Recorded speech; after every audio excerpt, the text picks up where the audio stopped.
രാമായ രാമഭദ്രായ രാമചന്ദ്രായ വേതസേ രഘുനാഥായ നാഥായ സീതായ പതയേ നമഃ. കൂജന്തം രാമ രാമേതി മധുരം മധുരാക്ഷരം ആരുഹ്യകവിതാശാഖാം വന്ദേ വാൽമീകി കോകിലം. നമസ്കാരം. നാദശ്രീ ചാനലിലേക്ക് എല്ലാവർക്കും സ്വാഗതം. ഈ ചാനൽ സബ്സ്ക്രൈബ് ചെയ്യാത്തവർ സബ്സ്ക്രൈബ് ചെയ്യുകയും ബെൽ ബട്ടൺ അമർത്തുകയും ചെയ്യണമെന്ന് വിനീതമായി അപേക്ഷിക്കുന്നു. എല്ലാ ഭാഗങ്ങളെക്കുറിച്ചുമുള്ള അറിയിപ്പ് കൃത്യമായി ലഭിക്കുന്നതിന് വേണ്ടിയാണ് അങ്ങനെ ചെയ്യണമെന്ന് പറയുന്നത്. പ്രിയരെ, രാമായണ മാഹാത്മ്യം ആണ് നമ്മൾ പറഞ്ഞുകൊണ്ടിരിക്കുന്നത്. ഇതിലാദ്യമായിട്ട് നാരദനോട് കലിയുഗ ദോഷങ്ങളെക്കുറിച്ചൊക്കെ ചോദിച്ചു. സനത്കുമാരന് നാരദൻ പറഞ്ഞു കൊടുക്കുന്നതായിട്ടാണ് കണ്ടത്. അത് സൂതൻ ശൗനകാദികൾക്ക് പറഞ്ഞു കൊടുക്കുകയാണ്. നാരദൻ സനത്കുമാരന് പറഞ്ഞു കൊടുത്ത മാഹാത്മ്യം സൂതൻ ശൗനകാദികൾക്ക് പറഞ്ഞു കൊടുത്തതായിട്ട് കലിയുഗ ദോഷങ്ങൾ അതിനെ എങ്ങനെ കടക്കാം, രാമായണ ശ്രവണം കൊണ്ടും രാമനാമ ജപം കൊണ്ടും തീർച്ചയായിട്ടും കിടക്കാം എന്ന് പറഞ്ഞു വെച്ചു.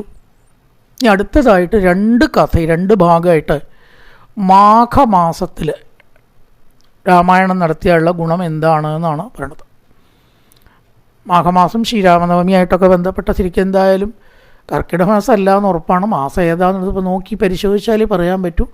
അറിയണവർക്കറിയാം മാഘമാസം സുമാർ നമ്മുടെ ഇംഗ്ലീഷ് മാസം എപ്പോഴാണ് വരിക എന്നുള്ളത്.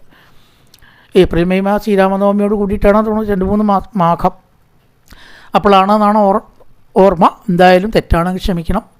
കർക്കിടകമല്ല എന്ന് ഉറപ്പാണ്. ഇപ്പം മാഘമാസത്തിൽ രാമായണം നവാഹമായിട്ട് നടത്തിയാലുള്ള ഗുണം കാണിക്കാൻ 2 ഉദാഹരണങ്ങളാണ് ഇവിടെ പറയണത്. അതിൽ ആദ്യം നാരദ സനൽകുമാര സംവാദത്തിൽ കൂടിയിട്ട് തന്നെയാണ് നേരത്തെ തുടങ്ങി വെച്ച് തുടരുകയാണ് ഇവിടെ ചെയ്യണത്. അപ്പം ഈ സനൽകുമാരാദികളൊക്കെ പൊതുവേ ഈശ്വരാംശമാണ്. നാരദനും ഈശ്വരൻ്റെ അവതാരമായിട്ട് തന്നെയാണ് ഭഗവാന്റെ അവതാരമായിട്ടാണ് ഭാഗവതത്തിൽ പറയുന്നത്. വളരെ നിർമ്മല മനസ്സുള്ളവരും യാതൊരു വിഷയവാസനയും ഇല്ലാത്തവരും ആണ് സനകൻ, സനന്ദൻ, സനാതനൻ, സനത്കുമാരാദി ഇവരൊക്കെയാണ് സനകാദികൾ. വളരെ തേജസ് സൂര്യ കോടി പ്രകാശമുള്ളവരാണ്. കോടി സൂര്യൻ്റെ പ്രകാശം ഉള്ളവരും ആയിട്ട് ഇവരൊരിക്കൽ സനൽകുമാരൻ മേരു പർവ്വതത്തിൽ കുളിയൊക്കെ കഴിഞ്ഞ് അങ്ങനെ ഇരിക്കുകയാണ്. അങ്ങനെ ഇരിക്കുമ്പോൾ ഭഗവാൻ എന്ന് പറയും നാരദനെ ചിലപ്പോൾ ഈ നാരദൻ അവിടെ വന്നു. എങ്ങനെയൊക്കെ നാരായണ അച്യുത ആനന്ദ വാസുദേവ ജനാർദ്ദന യജ്ഞേശ യജ്ഞപുരുഷ രാമവിഷ്ണു നമോസ്തുതേ ഇങ്ങനെയുള്ള നാമങ്ങൾ ജപിക്കുക. നാരദനെ എപ്പോഴും നാമം ഉണ്ടാവുമല്ലോ. അവിടെ വീണാധാരിയായിട്ട് ഇങ്ങനെ വരികയാണ്. ഇപ്പം സനകാദികൾ ചോദിച്ചു, അങ്ങ് സർവജ്ഞനാണ്, വിഷ്ണുഭക്തനാണ്, ജഗത്തിൻ്റെ രഹസ്യം എന്താണ് എന്ന് ഞങ്ങൾക്കറിയണം, പറഞ്ഞു തരണം. എങ്ങനെയാണ് ഈ ലോകം ഉണ്ടായത്, അതിനെ പരിപാലിക്കുന്നത് എങ്ങനെയാണ് ഭഗവാൻ, ഈ ജഗത്ത് എങ്ങനെയൊക്കെയാണ് പോണത്, അതിൻ്റെ നീക്കങ്ങൾ എന്തൊക്കെയാണ്, അതിൻ്റെ രഹസ്യം അല്ല പ്രപഞ്ച രഹസ്യം എന്ന് പറഞ്ഞിട്ട് വല്ലതും ഉണ്ടോ? പലരും പറയണത് ആര് സൃഷ്ടിച്ചു, ഇതെങ്ങനെ നടക്കണത്, ഒരു രഹസ്യമാണ്. പലർക്കും ഇല്ലേ അടിച്ചുറപ്പിച്ച് ഉത്തരം പറയാൻ പറ്റും ആരാ ഉണ്ടാക്കിയെന്ന്. കോഴിന്നനാ ഉണ്ടാക്കിയ, ഗോപാലനാ ഉണ്ടാക്കിയ, ശരിയാണല്ലോ ഈശ്വരൻ നാമം പറയുമ്പോൾ കേട്ടോ. അല്ലാതെ ഒരാളാണ് ഉണ്ടാക്കിയെന്ന് നമുക്ക് പറയാൻ പറ്റുമോ ചോദിച്ചാൽ ഉത്തരമില്ല. അപ്പം അതിനെന്താണ് രഹസ്യം എന്നറിയാൻ ഞങ്ങൾ ആഗ്രഹിക്കണം. അതറിയാനുള്ള ആഗ്രഹം ഉണ്ടായ മനുഷ്യൻ നന്നായി എന്നാണ്. അപ്പം നാരദൻ ഭഗവാനെ നല്ലോണമാണ് സ്തുതിച്ചു. എന്നിട്ടോ യോ ദൈത്യഹന്ത നരകാന്തകച്ച ഭുജാഗ്രമാത്രേണ ച ധർമ്മഗോപ്ത.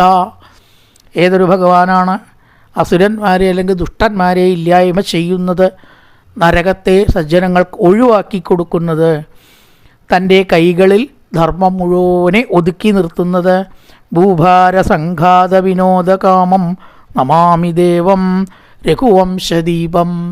രഘുവംശത്തിന് എപ്പോഴും ദീപം പോലെ തിളക്കമായിരിക്കുന്ന രാമചന്ദ്രനെ നമസ്കരിക്കണു എന്നും പറഞ്ഞിട്ട് ഏതും കാര്യം തുടങ്ങുമ്പോൾ നമസ്കാരത്തോട് കൂട്ടി തുടങ്ങുക എന്നാണ്.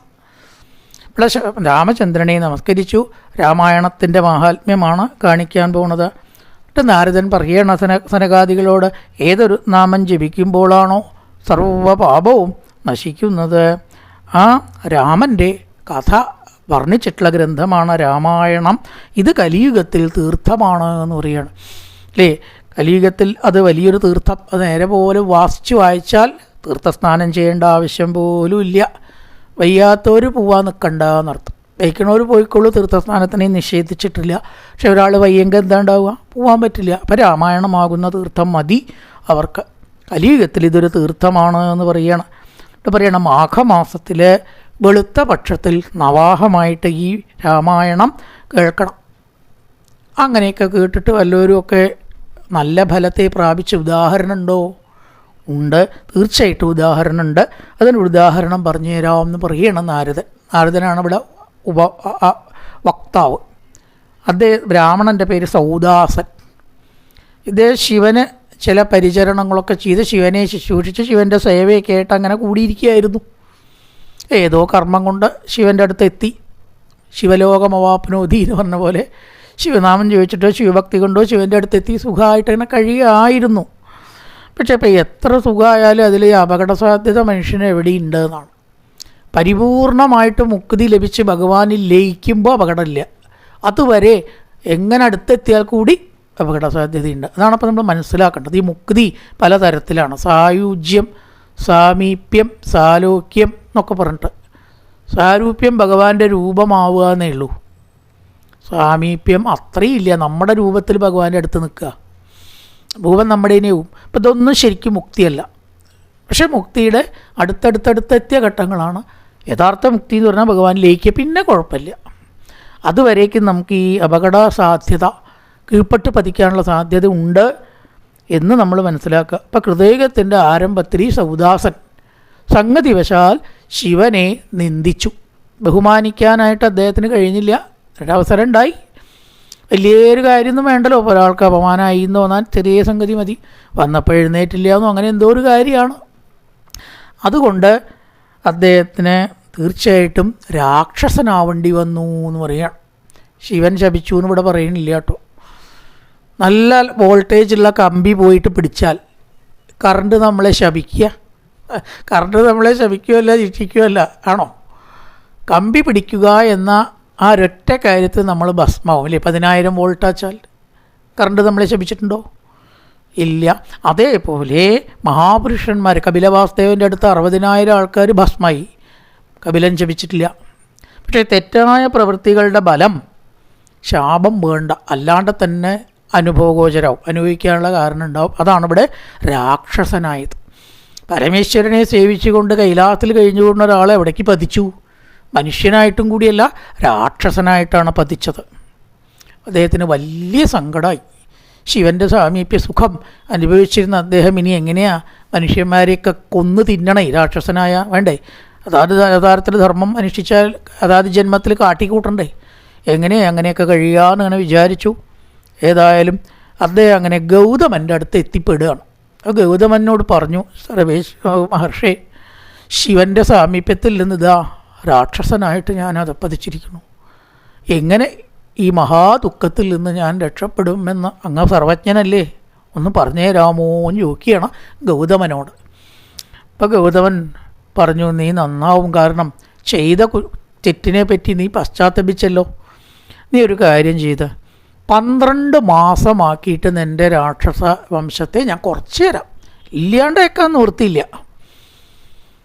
ഞാൻ പറഞ്ഞ കാര്യം ചെയ്തില്ലെങ്കിൽ നീ ജന്മങ്ങളോളം അങ്ങനെ കഴിയേണ്ടി വരും. ഒരു ജന്മം കൂടിയല്ല, അതൊക്കെ വേട്ടെ, ഒറ്റ കൊല്ലമായിട്ട് ഞാൻ ചുരുക്കി തരാം. നീ അതിലും മീതെ ഒന്നും ചെയ്യാൻ പറ്റില്ല. ശരി, അങ്ങനെയെങ്കിലും ഒരു കൊല്ലം കൊണ്ട് ഞാൻ രക്ഷപ്പെടുമല്ലോ. അതിനെന്ത് ചെയ്യണം? രാമാവതാരത്താൽ രാക്ഷസവധം നടത്തിയിട്ടുള്ള ശ്രീരാമൻ്റെ കഥ കേൾക്കുക.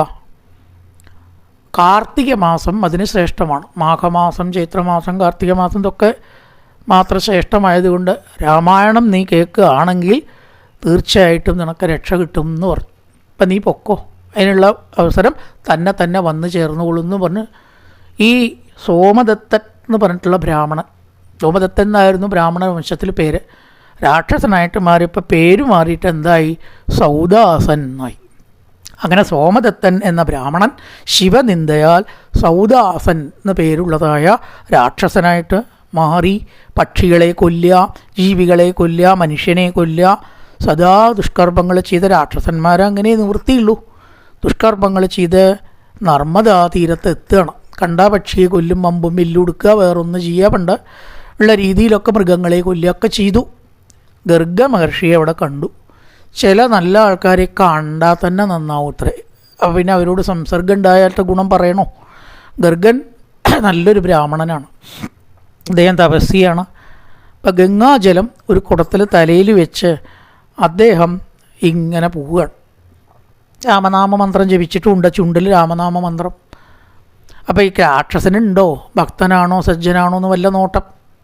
അപ്പം ബനെ അങ്ങോട്ട് കൊന്നാൽ സുഖമായിട്ട് തനിക്ക് ഭക്ഷണമായി എന്നും പറഞ്ഞ് ആ ഗർഗനെ വധിക്കാനായി കൊണ്ട് ശ്രമിച്ചു.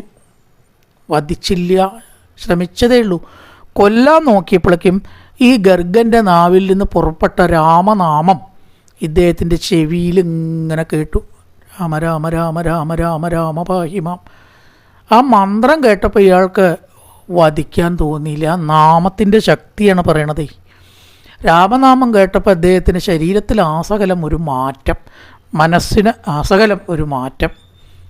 വധിക്കേണ്ട ആ പ്രവൃത്തിയിൽ നിന്ന് നേരെ പിന്തിരിഞ്ഞു.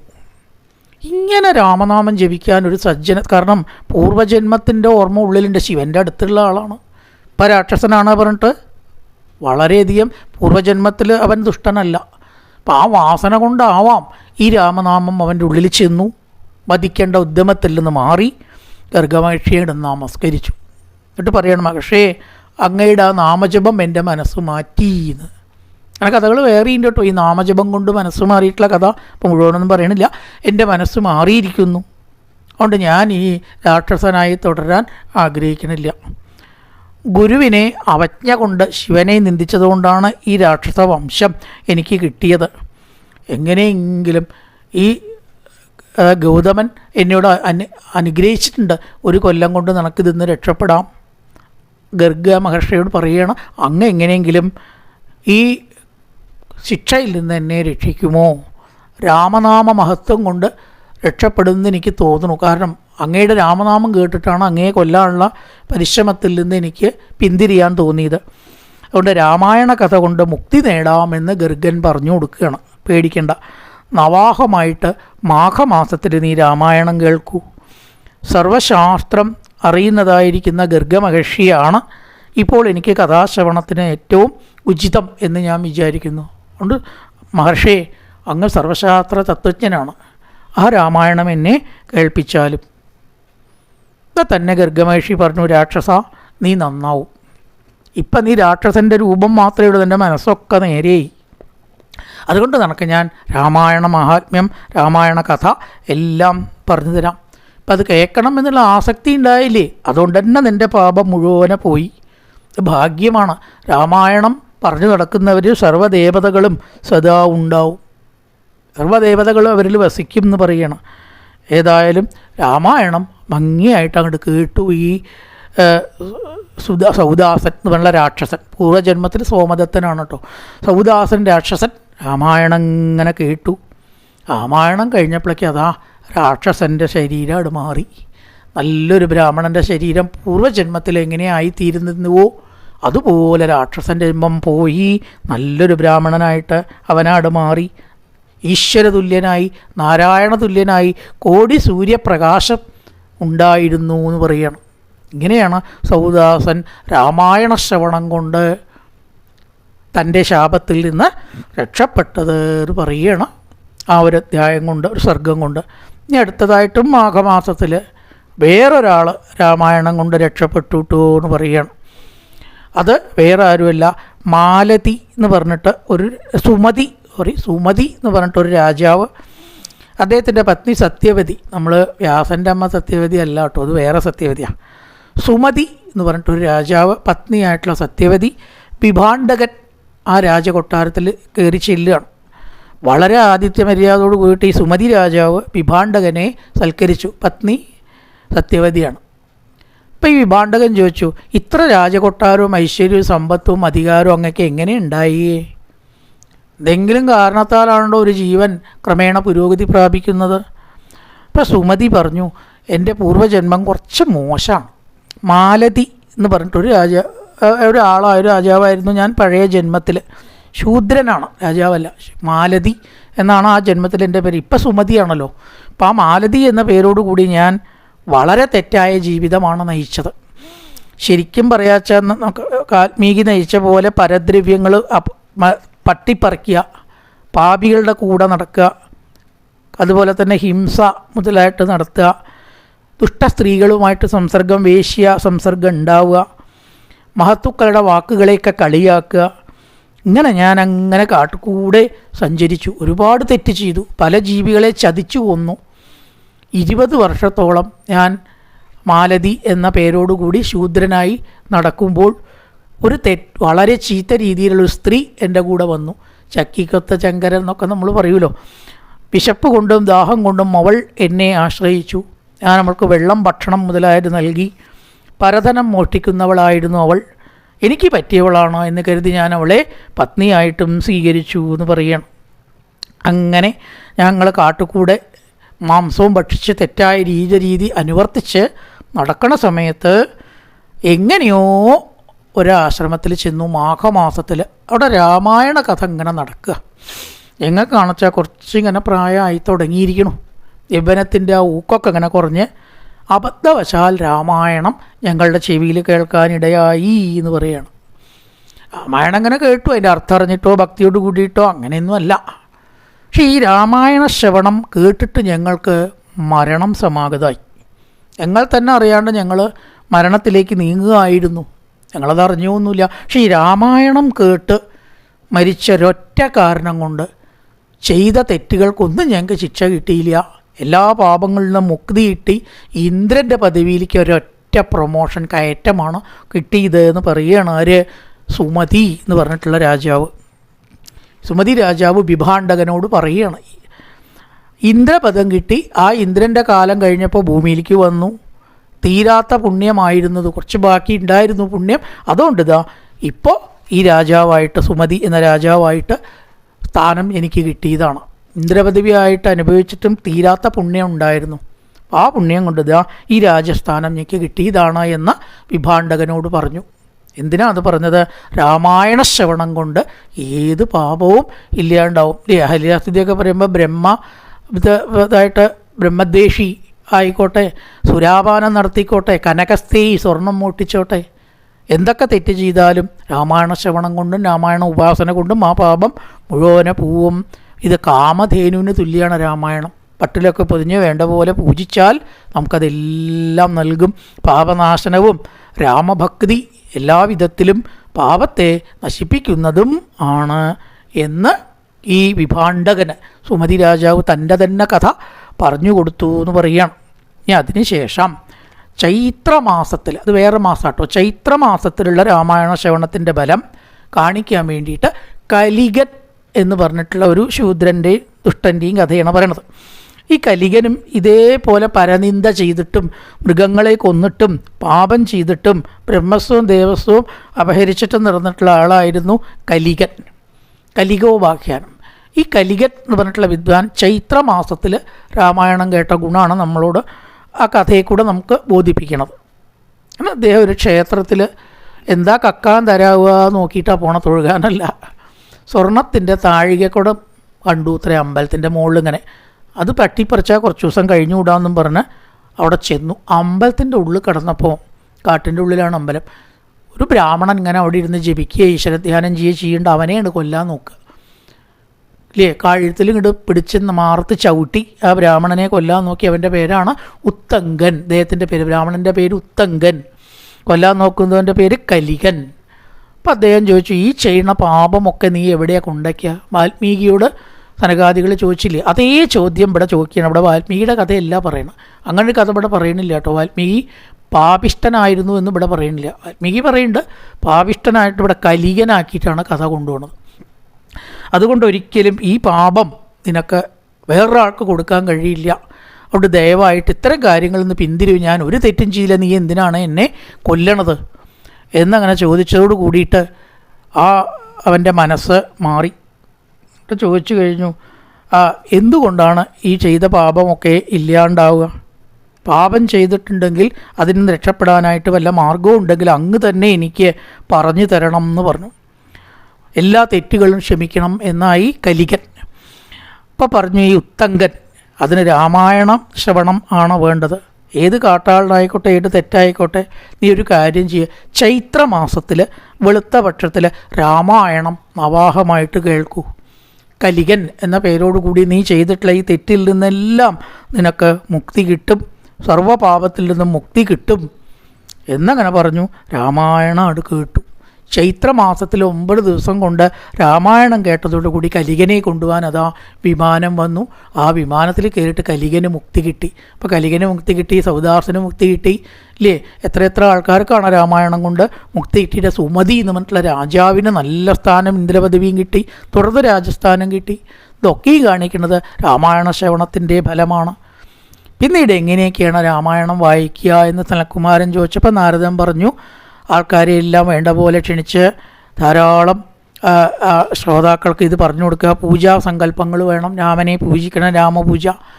രാവിലെ നേരത്തെ കുളിച്ച് ഉദയം മുതൽ അസ്തമയം വരെയൊക്കെയാണ് വേണ്ടത്. ഗന്ധം, ധൂപം, ദീപം മുതലായിട്ടുള്ളത് കൊണ്ടൊക്കെ പൂജിക്കണം. ഓം നമോ നാരായണായ എന്ന മൂലമന്ത്രം പൂജിക്കണം. യഥാശക്തി ഹോമം നടത്തുക മുതലായിട്ടതൊക്കെ ചെയ്യുക. ഭക്തിയില്ലാത്തവർക്കും വിശ്വാസമില്ലാത്തവർക്കും കേൾപ്പിക്കരുത്. പരനിന്ദകരോ ദുഷ്ടന്മാർക്കോ പറഞ്ഞു കൊടുക്കരുത്. വേണ്ട ആൾക്കാർക്ക് മാത്രം കൊടുക്കണം. എന്നിട്ട് എങ്ങനെയൊക്കെ മാഹാത്മ്യം, ഗംഗാസ്നാനം ചെയ്തത്ര ഗുണമുണ്ട് രാമായണത്തിന്. അതുപോലെ തന്നെ അമ്മയെ ഗുരുവിനെയൊക്കെ ദ്രോഹിക്കുക മഹാപാപം, അതിൽ നിന്ന് മുക്തി കിട്ടും നമ്മൾ രാമായണം കേട്ടാൽ. അതുപോലെ വിഷ്ണു സഹസ്രനാമം ചെല്ലണ ഗുണം കിട്ടും. വേദം, ശാന്തി, അതുപോലെ തന്നെ ക്ഷമാധനം മുതലായിട്ടുള്ള എല്ലാ ഗുണങ്ങളും, എല്ലാ വേദശാസ്ത്രങ്ങളും ഇതിനകത്ത് വരുന്നുണ്ട്. അതുപോലെ തന്നെ പരമമായിരിക്കുന്ന ജ്ഞാനമാണ് ഇതിൻ്റെ ഫലം ആയിട്ട് നമുക്ക് ലഭിക്കുക. പഞ്ചമിയിൽ തുടങ്ങിയിട്ടുള്ള 5 ദിവസം വ്രതശുദ്ധിയോട് കൂടിയിട്ട് വേണം. ഏതൊരാൾക്ക് രാമായണം ദാനമായിട്ട് കൊടുക്കണോ അതിലും വലിയൊരു പുണ്യകർമ്മമില്ല എന്ന് പറയുകയാണ്. രാമായണം ദാനമായിട്ട് കൊടുക്കുക. അശ്വമേധം, അഗ്നിഷ്ടോമം, അഗ്നിതിഷ്ടോമം നരമേധം, ഗോമേധം മുതലായ യാഗങ്ങൾക്കൊക്കെ കിട്ടുന്ന ഗുണം ഇതുകൊണ്ട് കിട്ടും. ഇതിൻ്റെയൊക്കെ പേര് നമ്മൾ ദശരഥൻ യാഗം നടത്തുമ്പോൾ പറഞ്ഞല്ലോ. അതേ യാഗത്തിൽ തോരോധണ പാവഗുണം, യതിയോ ബ്രഹ്മചാരി മുതലായിട്ടതൊക്കെ ബ്രഹ്മലോകത്തിലെത്തും രാമായണം കൊണ്ട്. പറഞ്ഞാൽ തീരാത്തതായിട്ടുള്ള ഗുണം, ദുസ്വപ്നങ്ങൾ നശിക്കാനും ഇതുകൊണ്ട് സാധിക്കും. മുഴുവനും കേൾക്കാൻ പറ്റില്ലെങ്കിൽ എത്രയും സാധിക്കുക വെച്ചാൽ അത്ര കേൾക്കുക. ശ്ലോകാർത്ഥം ശ്ലോകപാദം വാ. പക്ഷേ ഇത് തുടങ്ങി വെച്ച് മുഴുവനായില്ലല്ലോ, ഒരു ദുഃഖവും വേണ്ട, മുഴുവനായില്ലെങ്കിലൊന്നും പ്രശ്നമില്ല. മുഴുവനാക്കുകയാണോ വേണ്ടത്? ഏത് വരെ എത്തിയോ, ഒരു ശ്ലോകമോ ഒരു കാണ്ടോ ഒരു ഭാഗമോ, സുന്ദരകാന്ഡത്തിൽ ചില ഭാഗങ്ങൾ വായിച്ചാൽ തന്നെ മതി. ഇത്ര ഇന്ന ഭാഗം നിന്ന് അങ്ങനെ മുഴുവനെ വായിക്കണമെന്നില്ല, കഷ്ണമായിട്ട് എങ്ങനെ വേണമെച്ചാലും വായിക്കാം.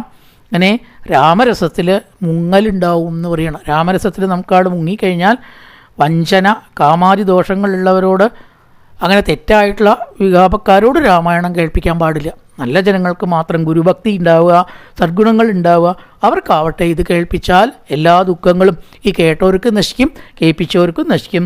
ഭക്തവത്സനായിരിക്കുന്ന ഭഗവാൻ പ്രസാദിച്ചുകൊണ്ട് എല്ലാ പാപങ്ങളിൽ നിന്നും മോചിക്കും. ഇതിൻ്റെ ശ്രവണം, അതുപോലെ തന്നെ പാരായണം, ഇതൊക്കെ സർവ്വപാപങ്ങളെയും ക്ഷമിക്കും, ഇല്ലാണ്ടേക്കും. സർവശാസ്ത്ര വിശാരദനായിട്ട് അവൻ മാറും. രാമായണത്തിൻ്റെ തത്വങ്ങൾ മനസ്സിലങ്ങോട്ട് ശോഭിച്ചു കഴിഞ്ഞാൽ എത്രയോ വലിയ തപസ്സാണത് എന്ന് പറയുകയാണ്. വലിയ തപസ്സിയായിട്ട് തപസ്സികൾക്ക് കിട്ടുന്ന ഗുണം അവന് കിട്ടും. രാമനാമ മന്ത്രത്തിൽ മുഴുകി ശരീരം വിട്ടാൽ മുക്തി കയ്യിൽ കിട്ടിയതായിട്ടുള്ള അവസ്ഥയിലേക്ക് അവന് ഉയരാം എന്ന് പറയുന്ന കലീകത്തിലെ ഏറ്റവും വലിയ കൃത്യത ആർക്കാണ് ഉണ്ടാവുക എന്ന് ചോദിച്ചാൽ രാമായണം വായിച്ചവർക്കാണ് എന്ന് നിസ്സംശയം പറയാം. ഇതാണ് രാമനാമേവ നാമേവ മമ ജീവനം ആണ്. കാലം നാസ്യേവ ഗതിരന്യത. വേറെയില്ല, രാമനാമം കൂടാതെ വേറെ ഗതിയില്ല എന്ന് വീണ്ടും പറയണു. ഇങ്ങനെ സനൽകുമാരാദികൾ നാരദിൽ നിന്ന് രാമായണ മാഹാത്മ്യം കേട്ട് വളരെയധികം സന്തോഷിച്ചു എന്ന് പറഞ്ഞിട്ട് നവാഹമായിട്ട് രാമായണം കേട്ടു. അവരൊക്കെ ലക്ഷ്മി സമതനായിട്ട് വസിക്കണമെന്ന് പറഞ്ഞ യാചകൻ്റെ, അതായത് എത്രമാത്രം സന്തോഷമായിട്ട് അവരെല്ലാവരും കഴിഞ്ഞു. അങ്ങനെ രാമായണം വായിക്കുന്ന ആചാര്യന് സ്വർണം, വസ്ത്രം മുതലായിട്ടൊക്കെ ദാനം ചെയ്യുക. ഗൃഹദോഷം, പ്രകൃതി കോപം മുതലായിട്ടുള്ളതൊക്കെ ഈ രാമായണം കൊണ്ട് ഇല്ലാണ്ടാവും. കയ്യിൽ തന്നെയാണ് മുക്തി എന്നും പറഞ്ഞിട്ടാണ് രാമപ്രസാദജനകൻ രാമഭക്തി വിവർദ്ധനം സർവപാപക്ഷേകരം സർവസമ്പദ് വിവർദ്ധകം. സർവപാപം നശിക്കാൻ, രാമഭക്തി വർദ്ധിക്കാനും സർവസമ്പത്ത് ഉണ്ടാവാനും ഈ രാമായണം മതി. ചൈത്രമാസത്തിലെ, മാഘമാസത്തിലെ, കാർത്തിക മാസത്തിലെ 3 മാസമാണ് രാമായണത്തിന് ഇവിടെ പ്രധാനമായിട്ട് പറഞ്ഞത്. ചൈത്രമാസം, മാഘമാസം, അതുപോലെ തന്നെ കാർത്തിക മാസം. ഇതിൽ കേട്ടാൽ വളരെ നല്ലതാണ്. വളരെ ജ്ഞാനം നേടി 100 ജന്മത്തിൽ ചെയ്തിട്ടുള്ള പാപം പോവും. പശുവിനെ ദാനം ചെയ്യുക, തീർത്ഥസ്നാനം ചെയ്യുക, ഈ ഗുണം ഒക്കെ കിട്ടും. കന്ദപുരാണത്തിലെ ഉത്തരഖണ്ഡത്തിലാണ് ഈ രാമായണ മാഹാത്മ്യം വർണ്ണിച്ചിരിക്കുന്നത് എന്നും പറഞ്ഞിട്ടാണ് നമ്മൾ രാമായണ മാഹാത്മ്യം അവസാനിപ്പിക്കുകയാണ്. ഇനി ശ്രീരാമൻ്റെ അവതാരം കഥ തുടർന്നിട്ട് നാളെ മുതൽക്കുള്ള ഭാഗത്ത് കേൾക്കാം. പൂർവൻ രാമതപോവനാദിഗമനം മത്വാ മൃഗങ്കാഞ്ചനം വൈദേഹീകരണം ജടായുമരണം സുഗ്രീവ സംഭാഷണം ബാലീനിഗ്രഹണം തമുത്തതരണം ലങ്കാപുരീദാഹനം പശ്ചാത് രാവണ കുംഭകർണനിധനം ഏതത്യ രാമായണം രാമായ രാമഭദ്രായ രാമചന്ദ്രായ വേതസേ രഘുനാഥായ നാഥായ സീതായ പദൈ നമഃ. ഓം പൂർണ്ണമദ പൂർണ്ണമിദം പൂർണ്ണാൽ പൂർണ്ണമുദച്യതേ പൂർണ്ണസ്യ പൂർണ്ണമാദായ പൂർണ്ണമേവാവശിഷ്യതേ. ഓം ശാന്തി ശാന്തി ശാന്തി. ഹരി ഓം ശ്രീ ഗുരുഭ്യോ നമഃ. ഹരി ഓം.